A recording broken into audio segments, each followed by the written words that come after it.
So my name is Stephen Menendian. I'm one of the co-chairs of the conference and the assistant director at the Haas Institute.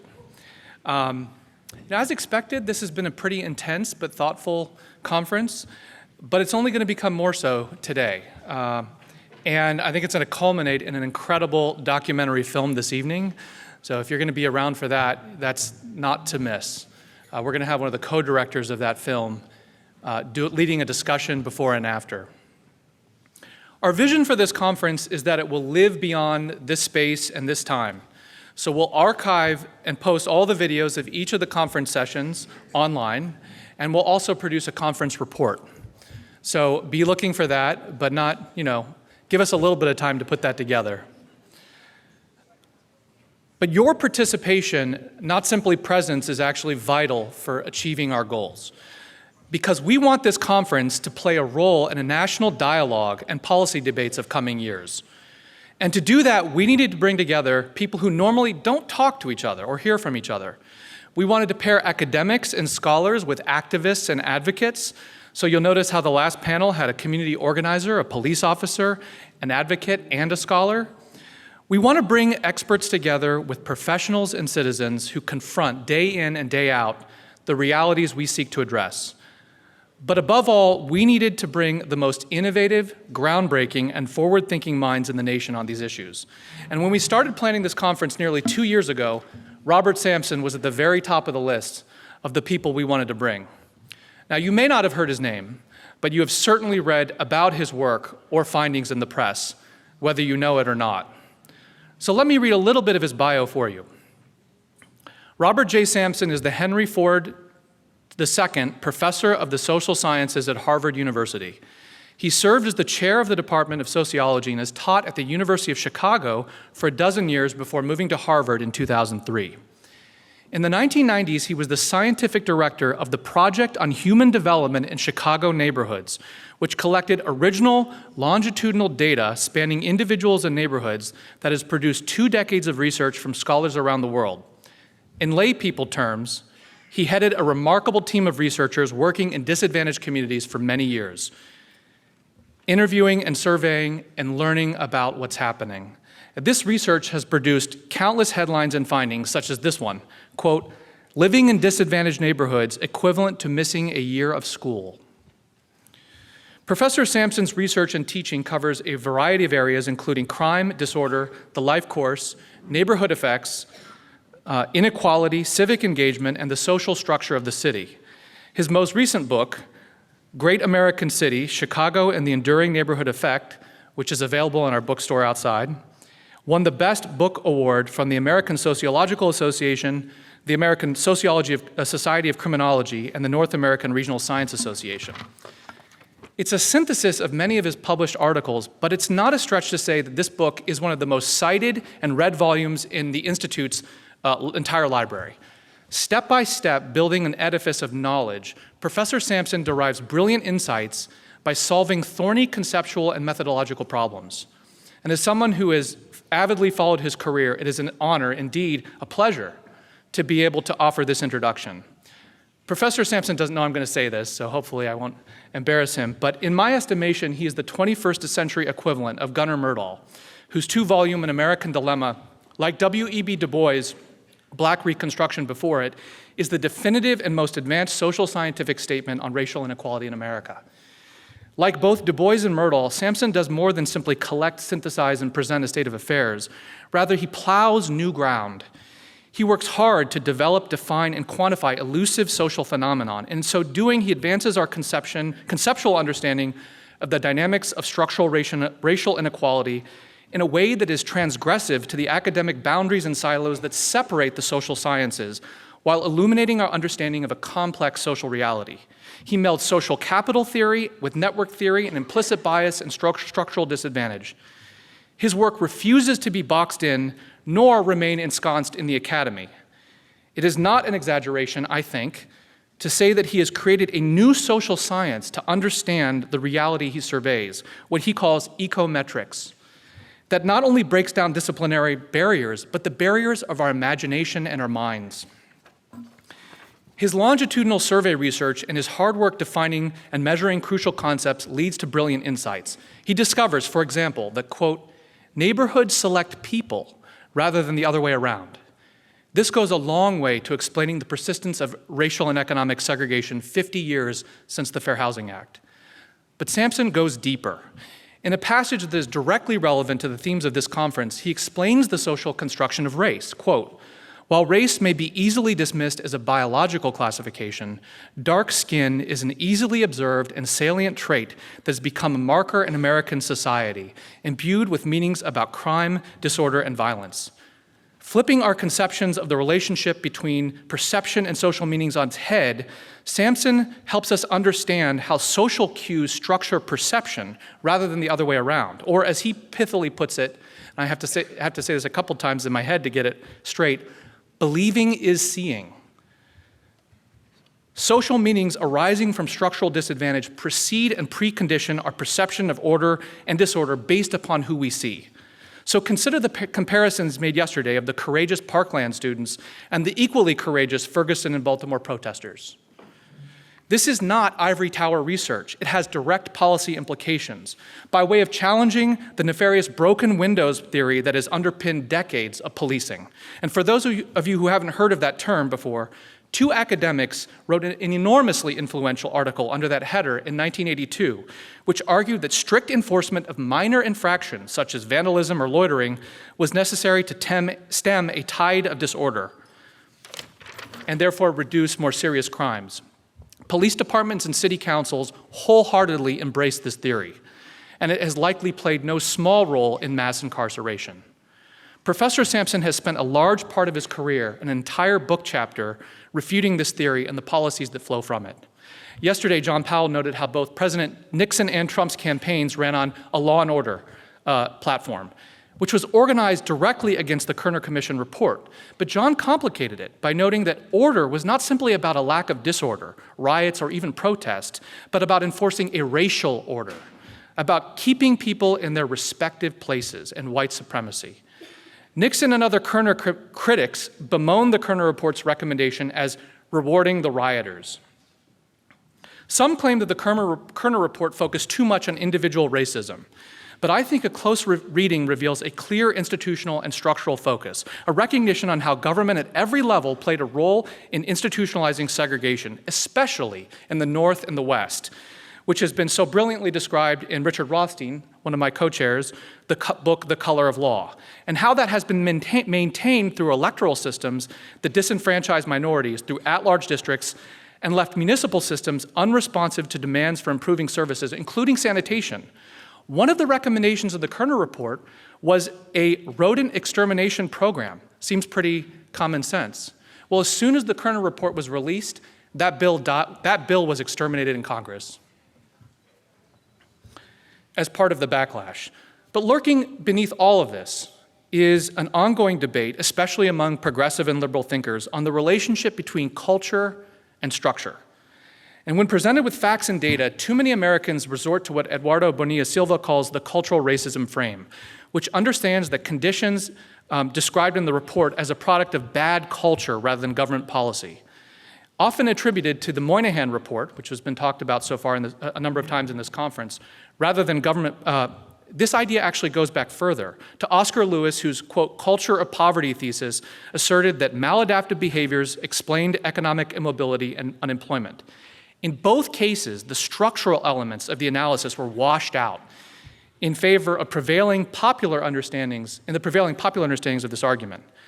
The Kerner report begins the long process of refuting or at least complicating this idea. Or as Daria Rothmeier, whose book is also in the back, puts it, quote, structure shapes culture, and culture in turn shapes and contributes to structure. But it is really Professor Sampson's work and other contemporary scholars where the full refutation emerges. It means that perceptions of disorder, whether because of the events like those investigated by the Kerner Commission or simply because of racialized stereotypes, is, quote, as Professor Sampson puts it, an underappreciated cause of continued racial and economic segregation. And before letting Professor Sampson up here, I would be remiss if I did not mention John Powell's favorite Sampson concept, concentrated disadvantage. By taking multiple indicators, including percentage of families earning below the poverty line, receiving public assistance, family-headed households, and unemployment, Professor Sampson is able to identify the most disadvantaged neighborhoods. And he locates a, quote, spatial knot of inequality in Black communities that essentially does not exist for whites. Or, in typical Sampson language, quote, trying to estimate the effect of concentrated disadvantage on whites is tantamount to estimating a phantom reality. With these kinds of keen insights and hard-won findings, it is little wonder he has mentored a new generation of researchers and scholars who are now blazing a trail to understand the dynamics of racial inequality and structural disadvantage. Like Raj Chetty and his team are doing in the South Bay, Sampson and his colleagues and students are redefining how academic research is done in more than one way, and with an eye on what always matters most: making a difference. Please welcome Professor Robert Sampson.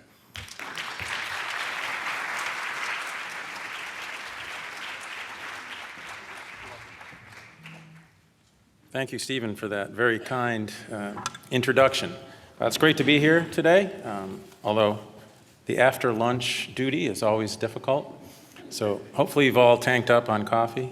I have mine. So I'm honored to be here this afternoon and reflect on the broad theme of race and segregation in light of the 50th anniversary of the Kerner Commission, with an emphasis on neighborhood inequality in American society, continuity and change at 50. The Kerner Report got many things right, and it was a prescient document, a historical statement of urgency and power. Much of it is famous, of course, with phrases we all know but might not necessarily associate with the report, such as, we are moving toward two societies, one black, one white, separate and unequal. I would like to focus on one important aspect of this inequality: neighborhood environments, especially racial segregation and the concentration of poverty and its correlated adversities. As the authors of the report put it, quote, segregation and poverty have created in the racial ghetto a destructive environment totally unknown to most white Americans, end quote. This relates to what Stephen just described as what we labeled concentrated disadvantage, and I'll come back to that. Although the report was spot on in much of its analysis of neighborhood inequality, it did get some things wrong, like inferring a culture of poverty where none exists, in my view. Several predictions were also proven false, as I will show. No one predicted the future well at the time, however. In this, the Kerner Commission was in good company. To help frame my remarks, I will look at the report through the lens of what I have called the enduring neighborhood effect. In my most recent book, Great American City, I will talk about the basic patterns of neighborhood inequality, particularly in American society, although if I had time, I could talk about this more globally. I want to show you some visual examples. I promise nothing technical, in my view. But I am an academic, and this is one of the world's great universities, so I want to present a little bit of data, particularly newer data, that I think is easily grasped, that bears directly on the Kerner Commission today. Then I want to show you some of the social transformations of recent decades that have reshaped our cities. These changes are not just large, they're also paradoxical and have deep implications for the future study of race and inequality. And again, I'll draw on new research to essentially show you some of these paradoxes. And then I want to conclude with a discussion of implications for social policy. Even though I'm a basic researcher and scientist, I deeply care, as Stephen noted, about making a difference. And I want to talk about the conclusions of the Kerner Commission and then what they might yield today. To anticipate my conclusion, I think the Commission was ahead of its time in advocating for the union of place and person-based interventions. But the landscape has changed, and so we need to retool it a little bit. Okay, let me turn then to Great American City.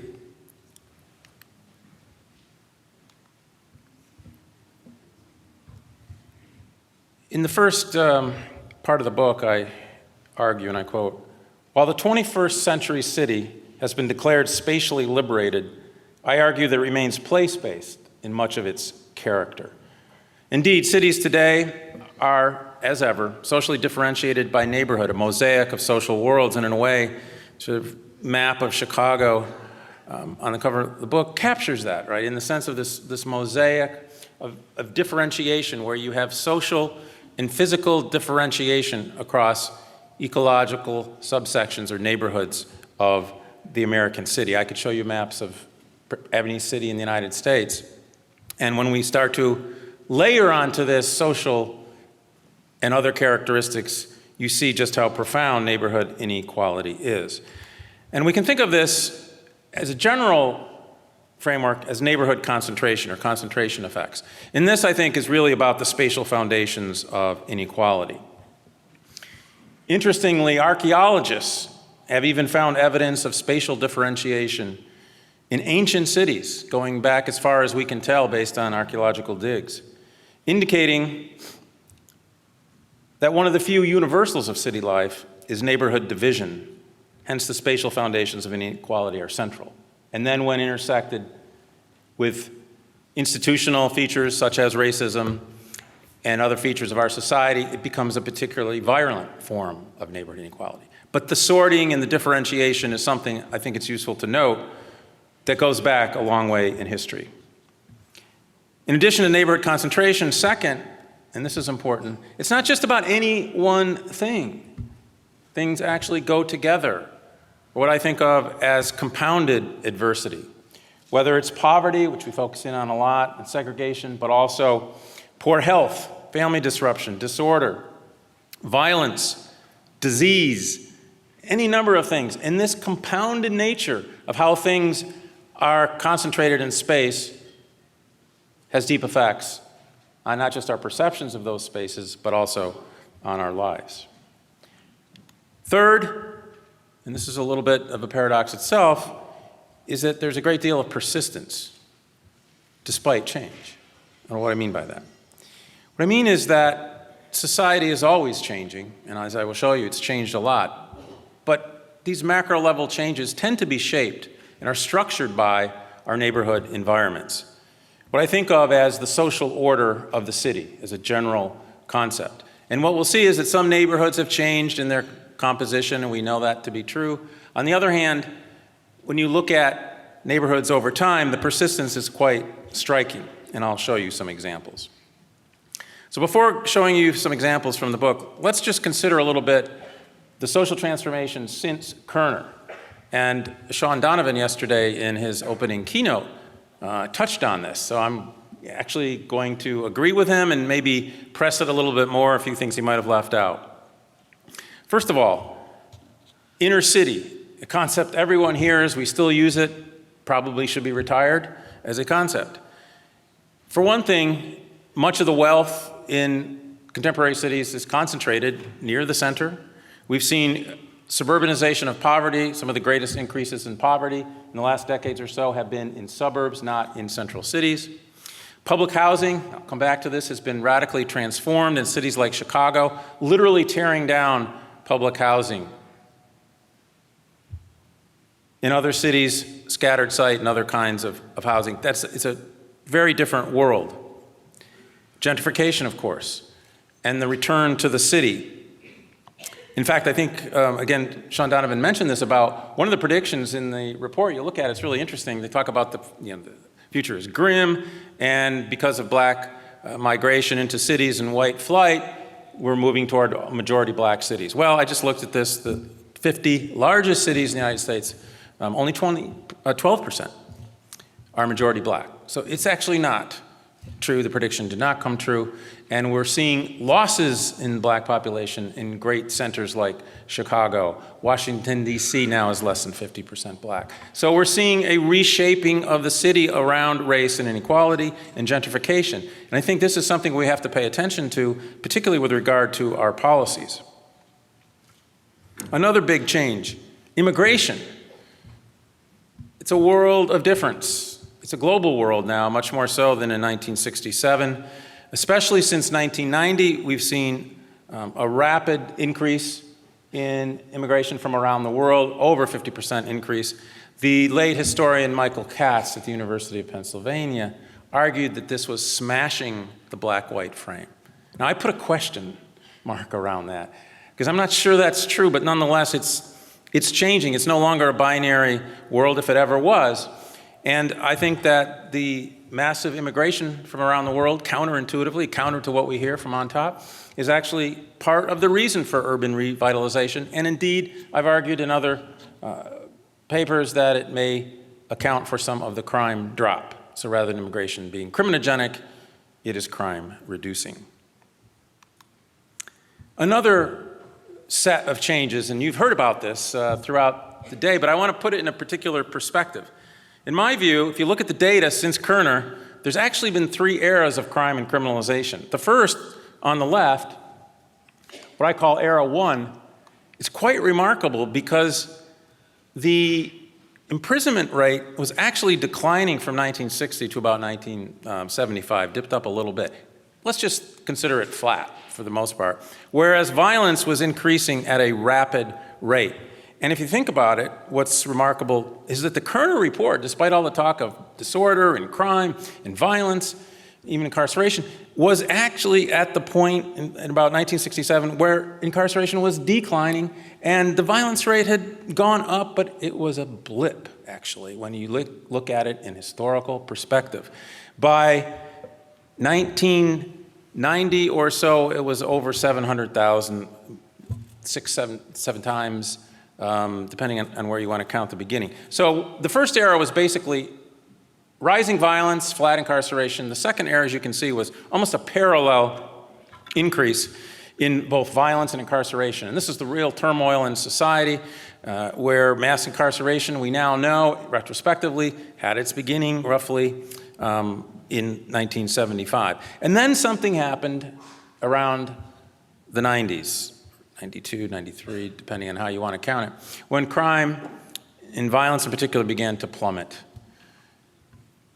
Incarceration kept going up, although it's now flattened out, and as we know, it's actually declining, particularly in states like California. And so we actually see this X, which is really interesting. I'm not going to get into, is it a causal relationship? What I want to emphasize is that since 1990, roughly, the decline in violence has had a massive effect on our society.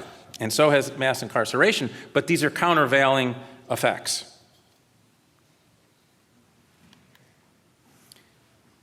Consider, for example, that the decline in violence has benefited everybody, but including African Americans. In fact, the largest rate of violent victimization, you can see back in 1994, was among non-Hispanic blacks, very much higher than whites, yet the decline has been dramatic. If you go to the end, there's still a disparity, and that's one of the paradoxes, and I'll talk about that more. But nonetheless, in terms of absolute well-being, there has been a tremendous improvement. In fact, as Patrick Sharkey, my former student, has shown in his recent book, the life expectancy due to the decline of violence has been dramatic. Upwards of about a year, which is a lot in public health terms, whereas there's been no change for whites. So there's this interesting benefit that's occurred due to the crime decline.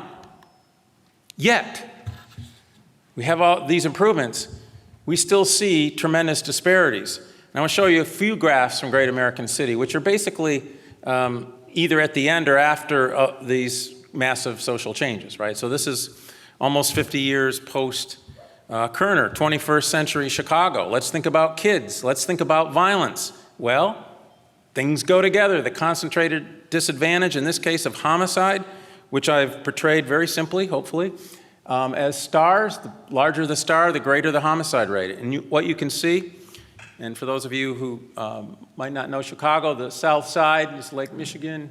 You've been to O'Hare. And then the west side, deep concentrations of homicide in recent years, and they're also situated in the very same neighborhoods that have low child health. You can define that in multiple ways. birth weight, infant mortality.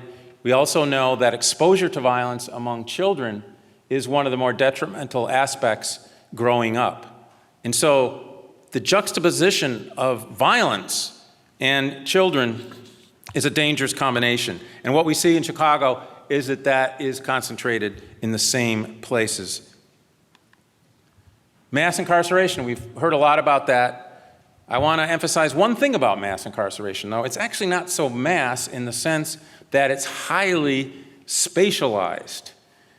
This is showing two things: the continuity of where prisoners are drawn from and the absolute non-comparability of the incarceration rate in the black and the white communities. These are community rates of incarceration, 1990 to 95, and then 10 years later, 2000, 2005.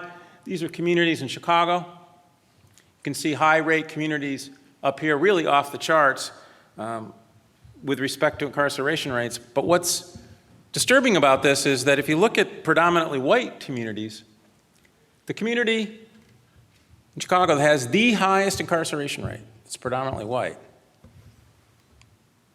isn't even in the ballpark of African-American communities. In fact, the differential between the top-rate African-American community and the top white community is a ratio of 40 to 1. 40 to 1. Now, we often think of differences of 2 or 3 times as being a big deal, or 10 to 1. This is of a magnitude that is quite striking. And the other thing is this line. It's practically a perfect line. What does that mean? It means that communities that had high incarceration in 1990, 10 years later, also had the highest rates of incarceration. That's the idea of persistence despite change. The incarceration rate goes up, goes down, but there's this structural inequality that's kind of built into the system, not inherently, but in terms of the structures of United States cities, this is very similar in other cities. And I think it's very striking that we need to understand, as I put it in one article, the place of incarceration. The rate of incarceration among most white communities is almost non-existent, so therefore it's not mass. Also, the temporal reach of inequality. And again, this is very Kerner-esque in the sense of thinking about it more or less from the time of the report. What I've done is to look at racial segregation in 1960. So in other words, just before the Kerner report and when they were writing and thinking about it, and the areas that are predominantly black, you can see, again, this is predominantly black in 1960. What happened since then? Well, very simple thing. Over 40 years, I looked at the change in the poverty rate. A star is an increase. A bottom third is a negative sign. So in other words, the stars are where you saw increases in poverty. And guess what? It follows the black belt down to the south side of Chicago and onto the west side. You can just draw a flat line up here and you basically see decreases in poverty where there was already wealth and well-being. So the legacies of inequality are quite stark, and even when we see the Great Recession and after that concentrated in foreclosures, they enveloped the same communities. So this is a deep and long-lasting form of inequality that has a neighborhood form to it. So we're left then with a kind of good news, bad news paradoxes of racial inequality. So I want to stimulate your thinking a bit about this, because I think we have to recognize these multiple axes of change in American society. And I want to focus on 3. I have a little bit, but I want to drill down a little bit more, present a little bit more data that's new, especially on points 2 and 3. One is the disparities in crime and criminalization, persistence and change. We've talked a fair amount about this in the conference already, so I'll do that fairly briefly. Secondly, I introduced this at the beginning, the idea of compounded deprivation. And I want to introduce a concept that I think has been somewhat overlooked, and that's what I call poisoned development.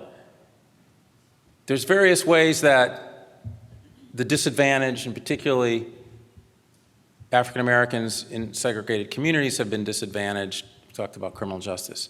But environmental damage. And the Kerner Commission actually touched on that, and it's something that I want to return to, because that too is relevant today.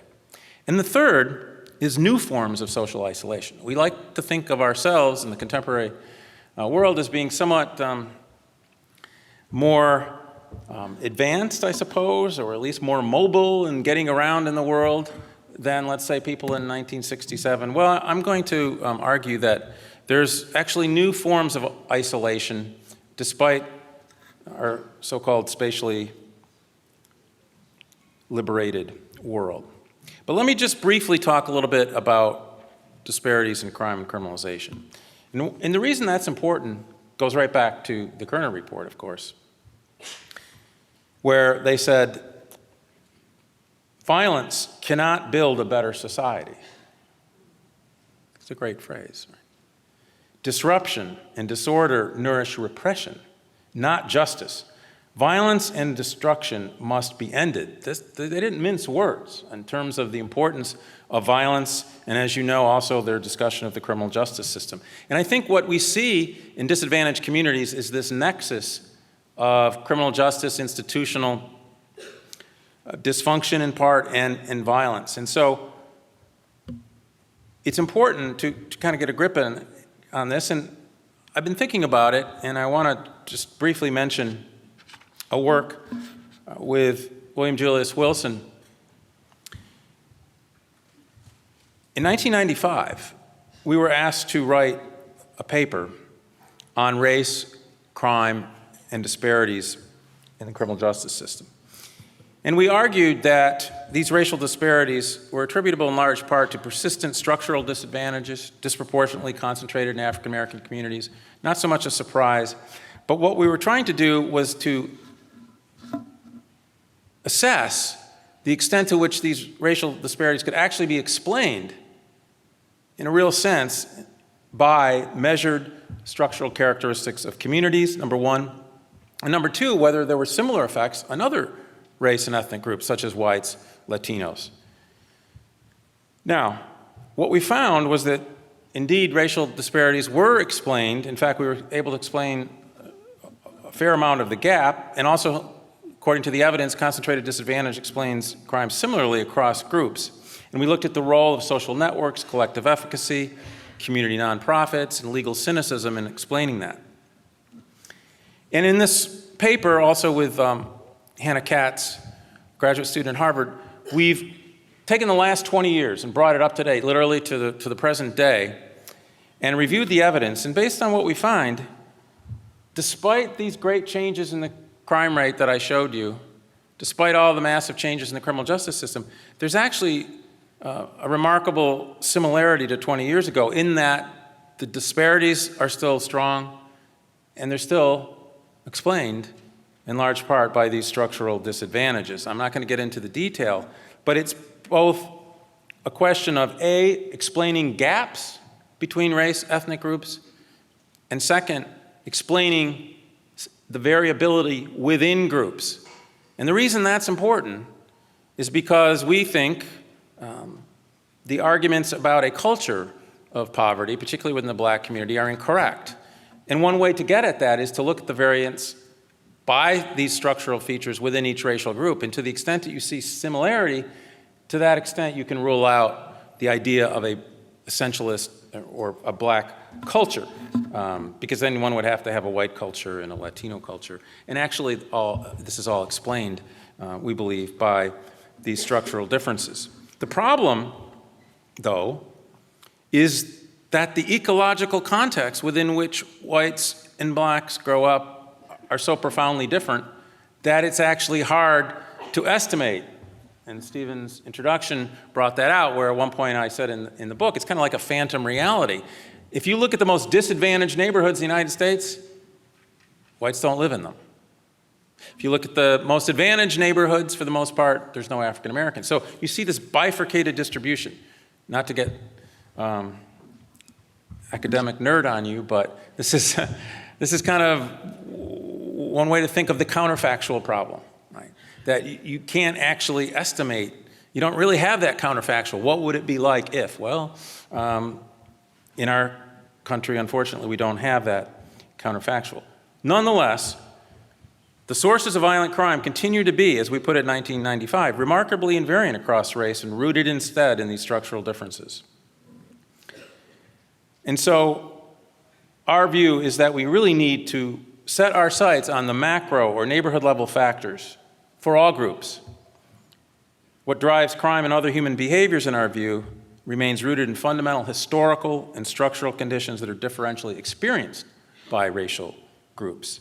And this contextual assertion anchors our structural explanation of crime. So it's a rather general theory.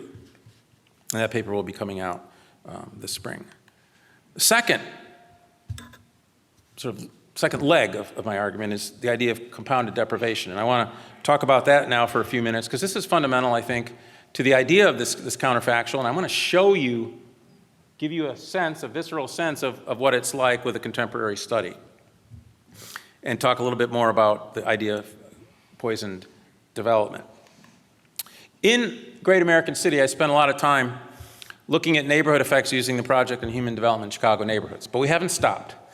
We have, since the book has been published, we have followed up several of the cohorts, including a birth cohort, kids that literally were born in 1995, which is interesting because that's right about when the crime rate dropped.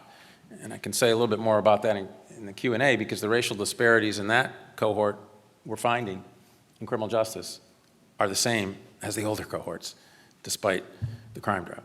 But I want to talk about the older cohorts because we followed them up in recent years into the transition to young adulthood. So there's a contemporary sample. We followed them no matter where they moved in the United States. We want to know, what is the experience of compounded poverty? And just to go back, what I want to talk about is not just being in poverty, but also living in a poor neighborhood. In other words, it's one thing to be poor, it's another thing to be poor in a poor neighborhood.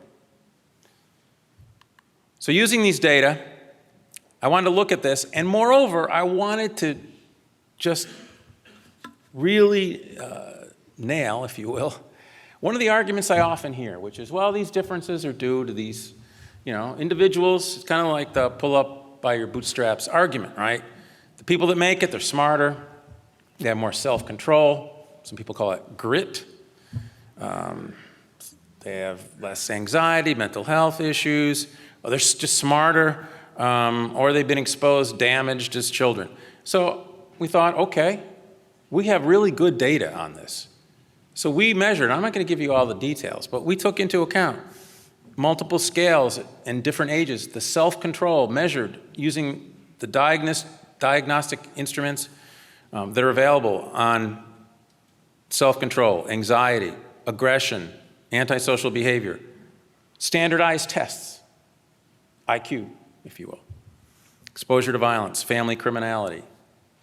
It's important to understand that what I'm going to show you essentially equalizes all individuals on these characteristics. So it's not about these things. And I think this is going to be pretty easy to understand, because it's simply the probability that you experience living in a poor neighborhood and being poor over time as you are transitioning into adulthood. And you probably can't see it very well because this is almost zero along the bottom for actually both whites and Latinos. The white is the dots.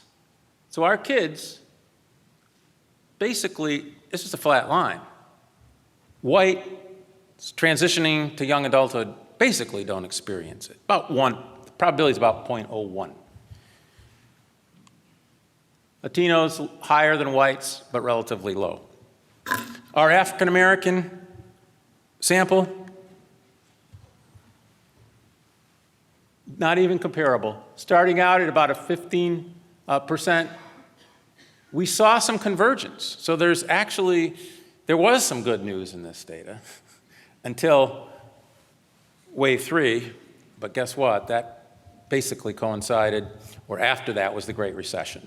And we know that the Great Recession differentially hit African Americans. And it actually went up to where it's higher than it was at the beginning.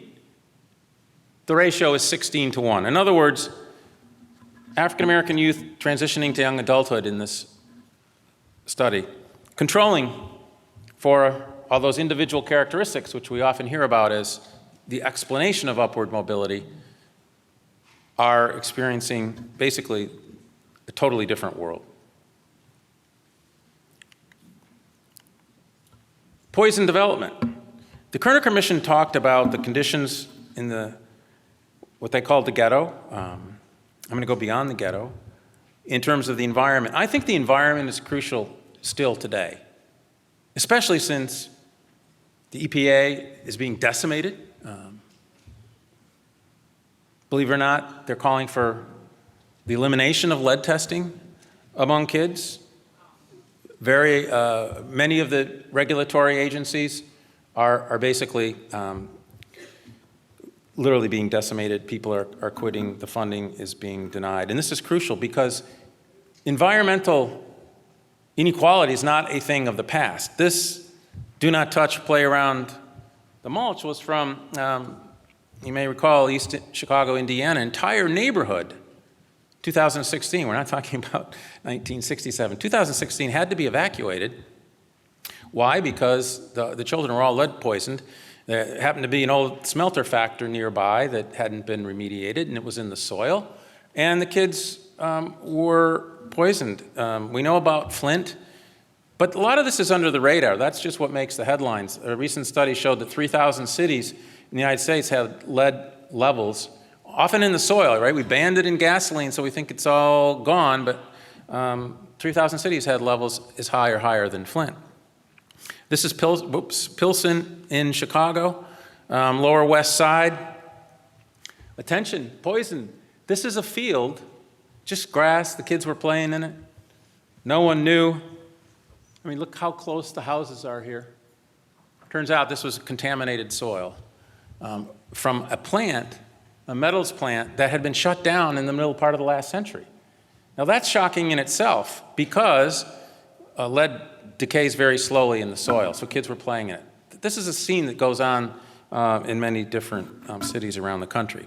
And now what I want to do is to show you the mapping on of racial inequality to this form of inequality. You've got a sense of Chicago and where the poor neighborhoods are and the African-American neighborhoods.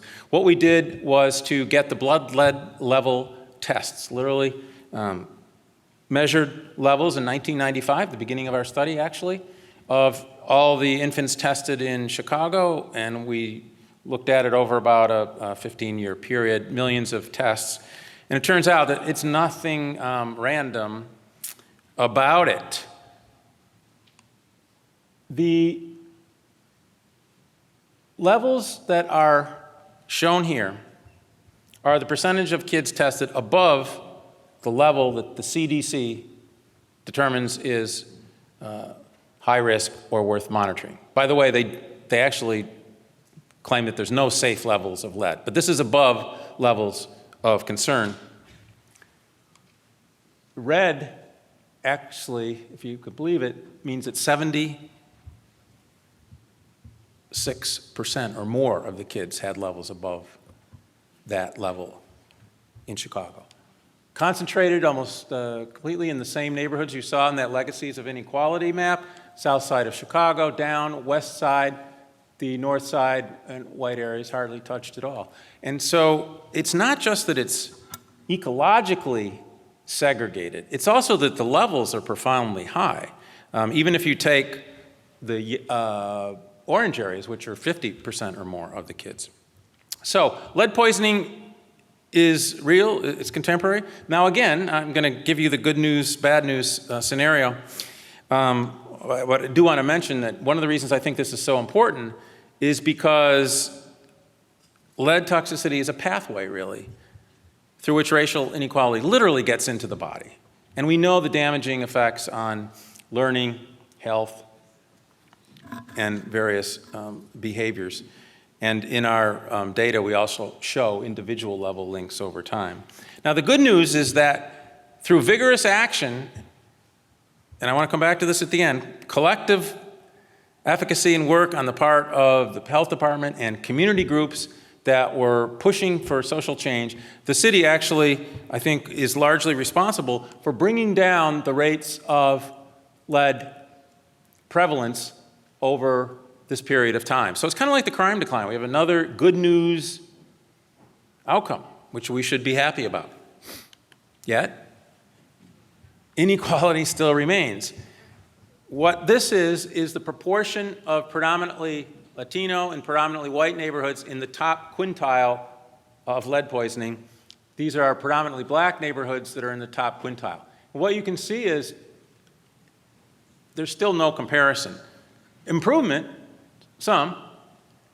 So the overall levels have come down, and that's important, but yet there's almost this invariant disparities that are being shaped by these declines, but still remain profound. And to the extent that there are these differences, we need to take them into account. And I believe that poison development actually encompasses a number of different things. Right? I've focused on lead. I talked about violence and exposure to violence. Pat Sharkey's argued that violence occupies the mind. And when you think about young kids growing up in environments where violence and lead poisoning come together, along with concentrated disadvantage and many of the other things that have been talked about in this conference, that's a recipe for developmental problems. Final paradox, and then I'll get to policy conclusions. And this is new work as well, new work in progress, which is, I find, a little bit surprising in the sense that I'll tell you about. Because we know that there's an increasing diversity in the city, declining racial segregation, modest though it may be, and we know there's a thriving black middle class. But is there a new form of separation? In a paper with postdoc and Mario Small, we're looking at urban mobility and neighborhood isolation in America's largest 50 cities. The idea is very simple. A lot of the Kerner Commission report and a lot of the work, for example, of Bill Willison on the truly disadvantaged was about the effects of living in a poor neighborhood. But in a way, it was a static representation because you can live in a neighborhood, but you are exposed potentially to many other neighborhoods. So we wanted to take a dynamic look and see to what extent are people that live in poor and segregated neighborhoods, what exposure is there to other neighborhoods? There's almost no data on this. It's hard to look at urban mobility in a large-scale sample. So what we did is to take advantage of Twitter data. Now, I'm not a Twitter user, but there's a lot of them. And yeah, -1 we would like, but we took a sample of about 400,000 Twitter users, 350 million tweets that were geo-coded. We took the 50 largest cities in the United States, and we took into account the unique aspects of these cities. And it's important to note that Twitter users, according to the data, are predominantly youthful and relatively educated. There's exceptions here, but the idea is that this is almost by definition, a technologically adept population. We would expect them to be more mobile and so on and so forth. So the question was, if we can estimate, and we did, using machine learning, I won't get into it, computational social science, to estimate the home neighborhood of users, and then examine every single neighborhood that they visit based on their patterns of social media use. And it turns out that people are visiting many, many neighborhoods. And I could show you a lot. There's a paper on this. But what we found, and just think about this for a minute, I think it's kind of interesting. We took poor African Americans, middle class, estimated by their block group, whites, Latinos, rich, poor, basically across all groups, similar patterns in terms of the distance traveled. We actually calculated by meter, like how far people were going, and we calculated how many neighborhoods were visited. And it was pretty similar. And so in a way, that's sort of a good news scenario, right? Because there wasn't any evidence really of much physical isolation. In fact, if anything, the data showed that those from black non-poor neighborhoods were traveling more and visiting more neighborhoods. But race trumps class in exposure to white, non-poor, middle-class neighborhoods. And let me describe this to you. It's a simple figure, but Might just take a second to describe it. What we did is, again, controlling for all these different 50 cities and the age and the composition, sex composition of the block groups. We asked the question, if you were to travel to neighborhoods just based on chance, based on the racial composition of the neighborhood, it would be this red line at 0. So in other words, if a city was 50% black and 50% white, and you're white, and 50% of the neighborhoods you visit are black, you're right on that line. That's equality, right? But if 50% of the neighborhoods are black and 90% of the neighborhoods you visit are white, then, well, you're up here. And that's, in fact, what happens, is that non-poor whites and poor whites, that is, come from non-poor white neighborhoods, poor whites, are much more likely to visit middle class, if you will, white neighborhoods, much more than we would expect based on the structural composition of the city. Now, that's interesting in itself, because what it's saying is it's far from random, even this highly mobile, interconnected group, and it's not in one city, it's in 50 cities. So it's a pretty substantial pattern. But what we found more interesting and perhaps depressing is that when you look at Latino and African American patterns, way below the line, not even close to equality. More than that, non-poor black and poor black are indistinguishable. Let me just repeat that. Non-poor black and poor black, indistinguishable and very far apart below the line of equality. So in other words, and it's more or less true for non-poor Hispanics and poor Hispanics, that the visitation patterns are not crossing when it comes to whites. In fact, the non-poor whites are kind of pulling away. And I don't want to read too much into the data, but even the poor whites are quite a distance from non-poor whites. So what you see is class stratification in the white community and a big race effect. So here we have 2016, 17, 18, Twitter users going around the world, perhaps, but the patterns are quite disparate. All right, so let me conclude now, and I want to say a little bit about policy implications. What I'm going to call the third way of the Kerner Commission. You remember, or if you read it, they said, well, we can't just do the, current strategy. We got to do something. And we can't just do ghetto enrichment, or if you think about that as a place-based.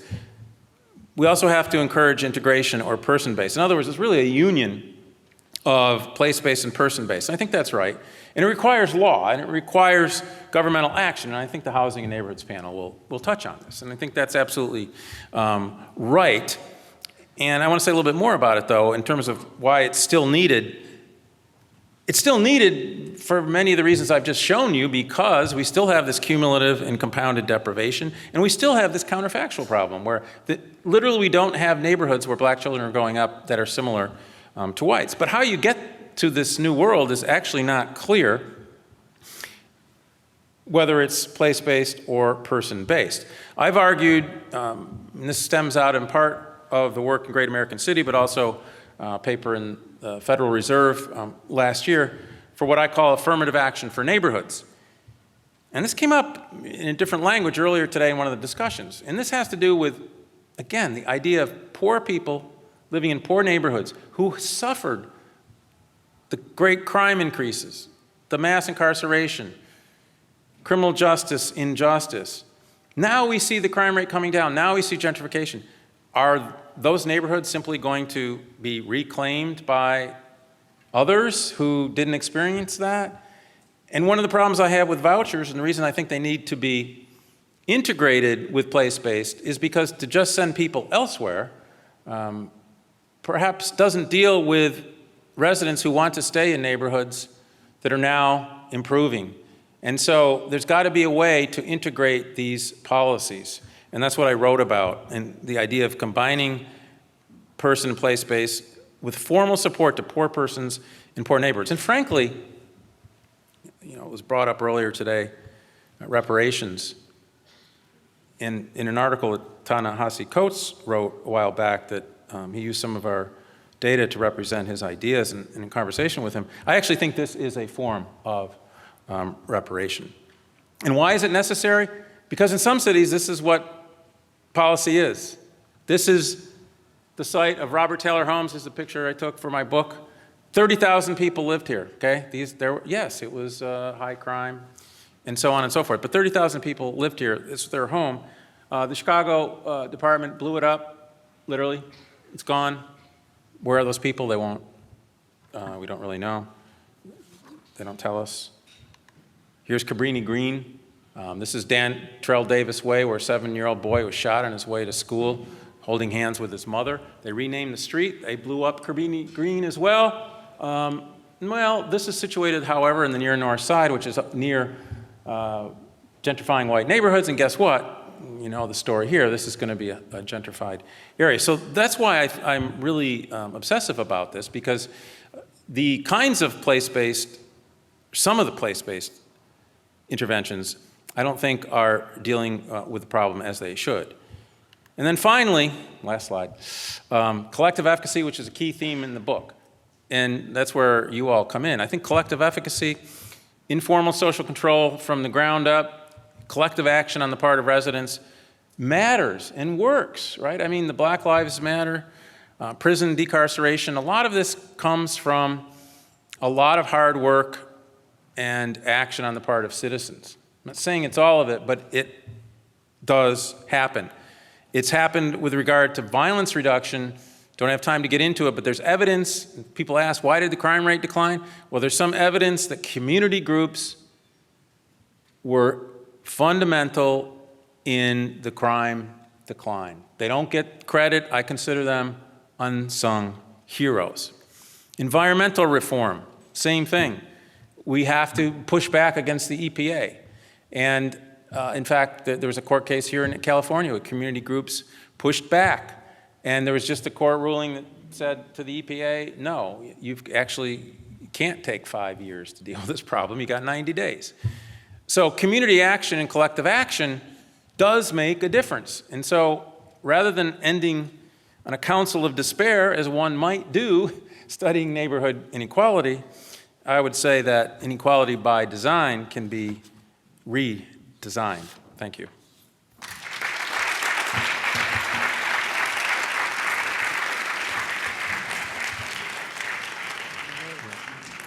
I am going to help moderate the question and answer period. My name is Gerald Lenoir, and I'm with the Haas Institute. I'm going to ask people who want to ask questions in Baltimore and here to line up at the mics. I think we're going to follow the pattern that we saw in the other session, where we're going to take 2 questions at a time and then ask Dr. Sampson to respond. But this time, let's start in Baltimore. There are people in Baltimore now that want to line up at the mic and ask a question. If not, we have people here in Berkeley. So let's go to Berkeley, and hopefully people in Baltimore will start lining up. So you want to ask your question? State your name and ask your question. Yeah, hi. My name is Victoria Cross. Thank you so much for speaking. Chicago is my home, and Baltimore is my second home. And in Baltimore, I thought a lot about lead poisoning, and especially what you were talking about, the idea of poison development. I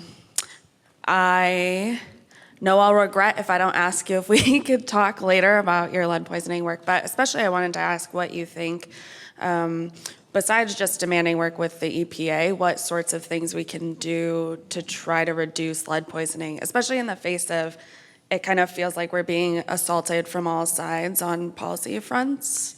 So what you think we can do to make that change? Yeah, I mean, it's a great question. I'm afraid I don't have great answers other than to say, I do think that perhaps like criminal justice reform, which I think Bill Keller noted in the earlier panel, in a way has drawn sort of bipartisan support.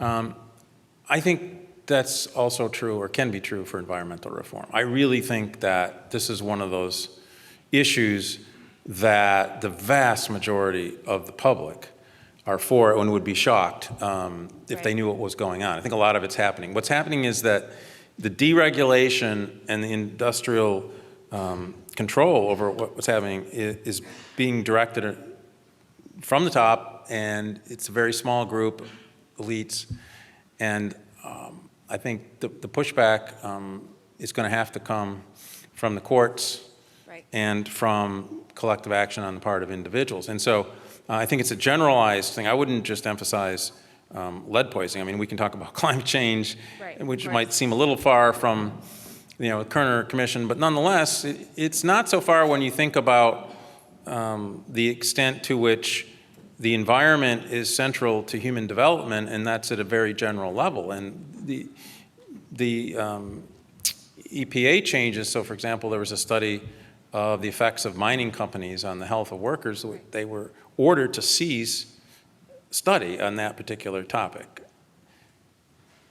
CDC officials are being denied the opportunity to talk about changes. So I think that there's a bipartisan support for this, and I believe that citizens should take part in some of these groups that are having an effect. And I'd be glad to give you the names of those groups offline. Great. Yeah, thank you. Okay. So we'll take one more from Oakland before we go to Baltimore. I'm just going to ask people to be very brief in your comments or your questions. We want to try to get as many people in on this conversation as we can. So go ahead, state your name and your question or comment. Hi, my name is Olivia Lynch. I want to thank you for the vast amount of information that you have shared with us. I am concerned about a couple of things. Over the decades, whenever deep research is done in Black communities and phrases emerge from them, then we hear those phrases describing children and Black people in general, but children especially in schools. So I just hope that I don't enter into schools to do my work and things like poison development is used to describe a Black child, because that would influence how the teacher views that child. And the other thing I just wanted to ask you about is I don't get a sense of urgency. I get a description that we heard in the 40s and the 50s and 60s, and I'm hearing the description is very dire. I don't get a sense of urgency. I think we could all sit here and go back home after hearing this, and so I just wonder if you have any ideas about how does one bring these kinds of facts and this level of inequality into an area of urgency so that it's not something like maybe the legislature will do something, but that actual American citizens who pay taxes are not benefiting from what they should be benefiting from. And how can you in your work with your colleagues raise the sense of urgency to action? Or is it something more that the neighborhoods themselves have to collaborate to improve their own condition because it's not going to come from outside? Thank you. Great questions. I wish I had easy answers to them. In the sense of, I mean, I agree with you about the poison development. I think what we need to do there is not label kids, but recognize, and what I argued in some of these articles actually, is that a lot of what we view as character problems in kids are due to these environmental degradations, such as exposure to violence, which is affecting test scores and learning in schools, or kids that are being disciplined in schools to the extent that that may be, let's say, a health problem or a lead exposure problem. I think that's actually a positive development, not that they should be labeled, but that should be recognized. It's not something inherent to the kids, but rather it's literally an environmental toxin. So I think that's the way I would view it. In terms of the urgency, yes, you look at these data and I simultaneously have a sense of urgency, and yet in an era where we are sort of post-fact in terms of government, it is hard to actually know what the right way to use these sorts of data are. So I don't have an answer on that, to be completely frank. I think in part it's up to the people. I mean, the thing about, well, let me give you my theory of perhaps government, and that's a little bit how lawyers work, right? Which is they use evidence to the extent that it supports their case, as opposed to science and social science. And these data are not going to be used that I've produced or other social scientists by either the current administration or people who want status quo, no matter how much we yell and scream. I think the action is going to have to come from, and that's why I emphasize at the end, and I do have urgency there, and I've written about collective efficacy, and I believe in its power, but again, it's a groundswell, and I think to the extent that people recognize not just about these specific issues, but that change occurs through action, voting, for one thing, but all the other things that I talked about, that's where the change is going to come. And I am a social scientist, so I view what I do best as getting the information out there that will inspire people to be able to use those kinds of data and to take action. Okay, are we ready in Baltimore to ask a couple of questions very briefly? Thank you. In reference to the Robert Taylor homes, you mentioned that no one knows what happened to the folks who were dispersed from that location, and probably all the others like Cabrini Green and Ida B. Wells and so on. Do you think there's any value to finding out, perhaps tracing through the Chicago Housing Authority, what happened to these families and how their lives may have changed? Yes, I think there's great value in it, and there's some who have tried. And when I say we don't know, that's because there's no systematic set of data out there. There's some traces, and I would also point you to an interesting recent book by Ben Austin, I think it is, High Risers, on Cabrini Green and the families that were also dispersed there. I think what I can tell you from my knowledge of Chicago and also looking at the mobility of children and families in my study, and also the mobility of families in the Moving to Opportunity experiment, is that they generally moved from these dense pockets of concentrated poverty near the center of the city to poor neighborhoods a little bit further south and west of the city. So in other words, migrating into other poor neighborhoods. And what we know now is that in a lot of cities like Chicago, much of the increase in poverty is in suburban areas. So now we see suburban African-American neighborhoods, particularly in the south side of Chicago, that look much like, in terms of housing characteristics and rates of poverty, some of the Chicago neighborhoods on the south side. So I think that's what's happening. And yet, we don't really have enough information on that. And I think looking at the effects of moving is an important research topic, just like the Moving to Opportunity experiment was an important research experiment. Is there another question from Baltimore? Hi, thank you. Very, very informative, and I'm appreciating hearing your talk about Chicago when just last night President Obama was talking about in a live Facebook stream the community center that he's building, which is likely in that red and the other places that reflect the disparities that you showed. I'm wondering how, since those that prefer the status quo will keep advocating for the status quo, how do we get this kind of data before influencers, including the community activists, to really make sure that the change is lasting and not seasonal, not temporary, but lasting change that communities need to have in those places, so it doesn't become a place of revitalization and gentrification that also means the displacement of people that are in community? How do you really turn the tide in that manner using that kind of data that you've created or produced?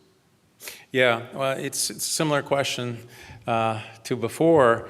One thing I'm thinking relative to what's happened with regard to the gun control debate and the horror in Florida is that in some respects I think that children and youth are literally the future in terms of collective action, right? I mean, as I was watching the response to Florida, I thought the adults should just get out of the way because the children are the ones, and when I say children, I'm teenagers and so forth, are the ones that are showing courage, right? The legislature, no. The forces of the status quo, as you put it, no. Now, will it work? Who knows? But I sense somewhat of a change, a real change in the sense of this has got to stop. And I would use that with respect to all the issues that we're talking about here in terms of the concentration of poverty, the inequality, issues with regard to the police. I think, if I just had to put a hypothesis out there, that the greatest probability of change will come from youth-led, not just protest, but actual action, because I think there's a sense of potential greater urgency there and a willingness to take actions and engage in creative kinds of change that we adults have not obviously formulated yet. So that's one way I would try to bring that into it. And some of us have actually thought about that. My colleague on the Project in Human Development in Chicago Neighborhoods is writing a book on this, Nurturing Citizenship, the whole idea of youth and children as citizens. And it's kind of a radical idea, actually, because we treat them absolutely the reverse, and viewing them as powerful agents of change. Yes. We have time for one more question. I don't see anybody in this room. Is there someone in Baltimore that wants to ask a question? Yeah. Oh, there is. Okay. Let's take the question here. I'm going to ask you to be brief because we have someone in Baltimore that also wants to ask a question, and we're running out of time. My name is Paul Lee. I'm a visiting scholar in Cal's Department of African American Studies. Dr. Sampson, thank you for your presentation. I appreciate your insights and also the practicality of your suggestions. My question is, do you believe that the decisions that are presently being made by government and private enterprise are creating the same kind of explosive conditions that produced the rebellions that brought the Kerner Commission about? And I ask that question because I was privileged to grow up in majority African American communities in Detroit, North Oakland, South Berkeley, which at my time was one community, Harlem, and Washington, D.C. In all these communities, there's displacement and disempowerment. And as if that isn't bad enough, the new white power structures are also renaming these communities. They're not just recasting them to cater to the interests of white folks, but for example, Detroit's North End is being carved into little pieces with ridiculous names being assigned to them. There's recently an attempt to rename Harlem.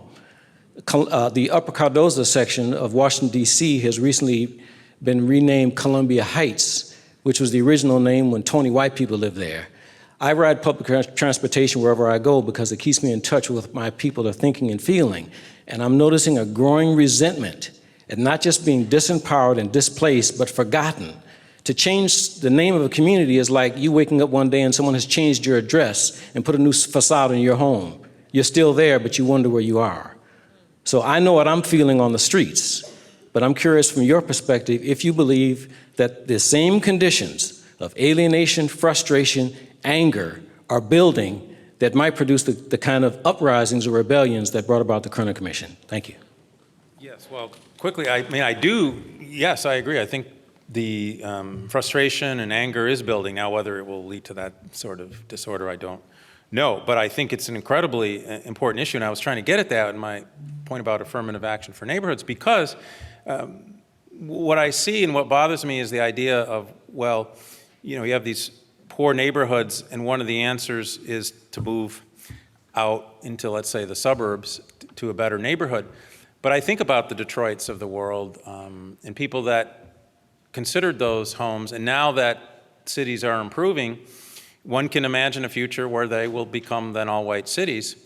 And that's something where I think there's a lot of tension around. And so rewriting history is a problem, and that's why long-term residents, particularly poor residents of poor neighborhoods, I think have a stake and have, I would argue, a right to some sort of support. Call it reparation, you can call it whatever you want, but I think as a policy tool, that is a direct, practical response that would deal, at least in part, with this issue. Because you're right, I mean, they're renaming, rebranding. I mean, it's incredible what's going on. And so, yes, there's a lot of money to be made, and real estate developers are salivating as we speak. One final question from Baltimore, and then we're going to have to wrap it up. Yes, Jacqueline Carmack from Howard University. Quick question. I'm hoping that you can address empowerment zones and possibly looking at, again, reparations for the natives of these communities, that we can rebuild economic classes within those communities. How do you say in addressing those issues? So if I understand the question is the empowerment zones? Correct. Yeah, so. To build business. Yeah, under the Obama administration, in particular, promise zones and empowerment zones, I think were an important policy tool. From my perspective, though, they were woefully underfunded. You may recall that the amount of money that the Obama administration requested was requested here and was funded somewhere down here, which is typical. And so we don't really know, we didn't really have the durability and the extensiveness of the intervention that we needed. So I think that the combination of promise zones and empowerment zones, but I think we need more than just zones, and I think a more broad-based set of policies on these and that's why I kept emphasizing the legacy here, historically disinvested, poor neighborhoods, that they need special attention. And the residents of those neighborhoods, as opposed to just saying, well, if we just either blow up the neighborhood like the Robert Taylor homes or reclaim it and gentrify it, then problem solved. I think that ignores the historical legacy that the Kerner Commission so brilliantly pointed out. Thank you, Dr. Robert Sampson, for your research and for your remarks.